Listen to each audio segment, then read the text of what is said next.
Do not carry the weight of the entire mountain in your mind. Simply attend to the single step right before you.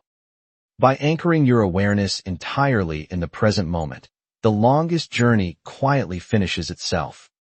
Chapter 1. The Long Shadow of the Sun. The day was bleeding into dusk.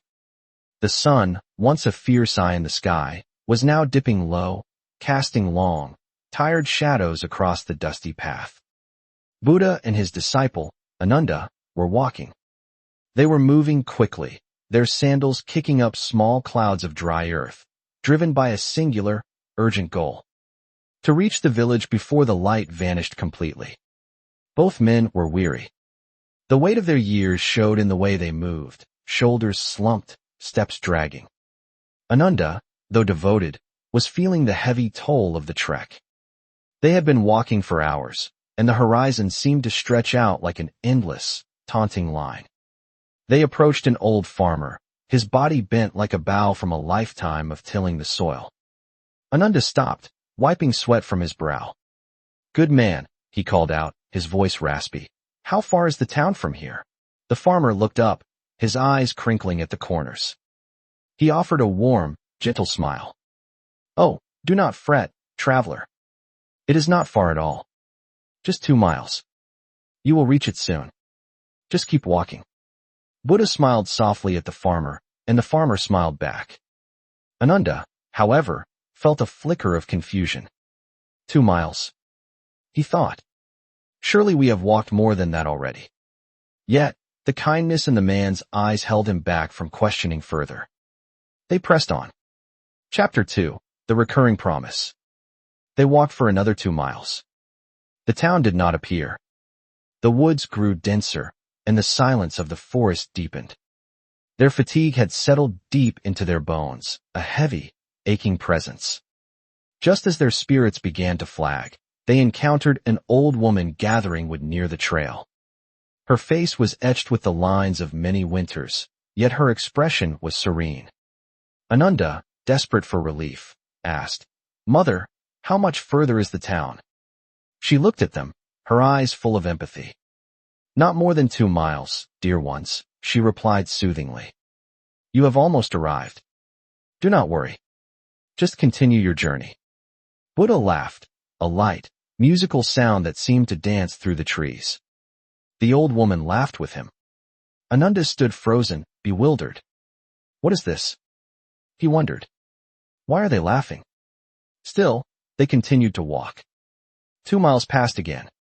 The town was nowhere to be seen. Their legs felt like lead. They met a third traveler on the path, and once again, the question was asked. Once again, the answer was the same: 2 miles. Chapter 3. The Breaking Point. Ananda could take no more. He let his heavy bag drop to the dirt with a final, defeated thud. He sat down right there on the roots of a massive tree, his face etched with frustration. "I am finished," he said, his voice trembling. "I will not move another step. We are never going to cross these 2 miles. 3 times we have been told the same thing, and 3 times it has been wrong.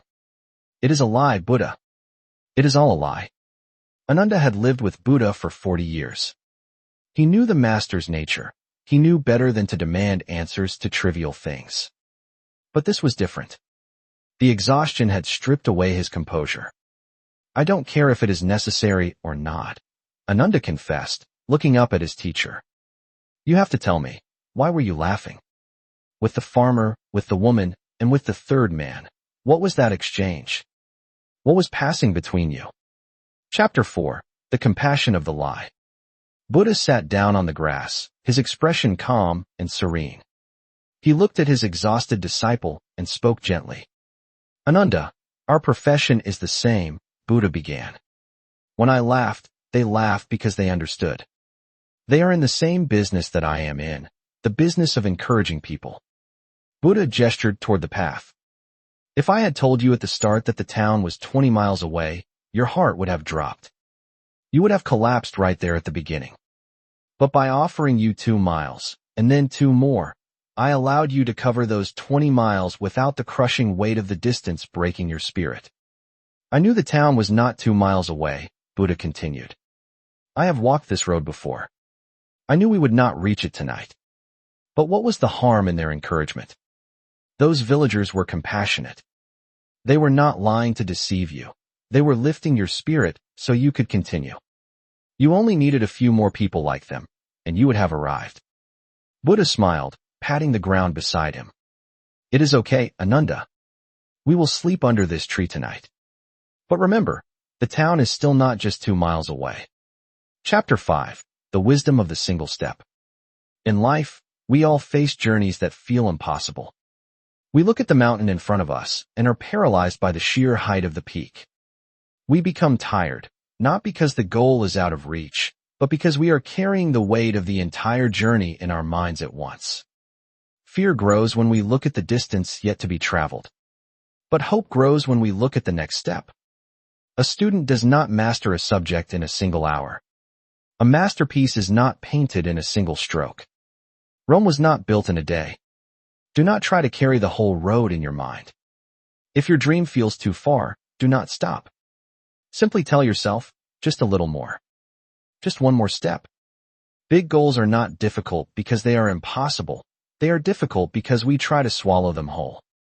Break your life down into small, manageable pieces. Complete one task. Take one step. Then another. Slowly, those small movements will turn into momentum, and your fear will be replaced by the quiet strength of progress. When the road looks long and the end is nowhere in sight, do not despair. Just focus on the next step. Every great destination is reached exactly the same way, one small step at a time.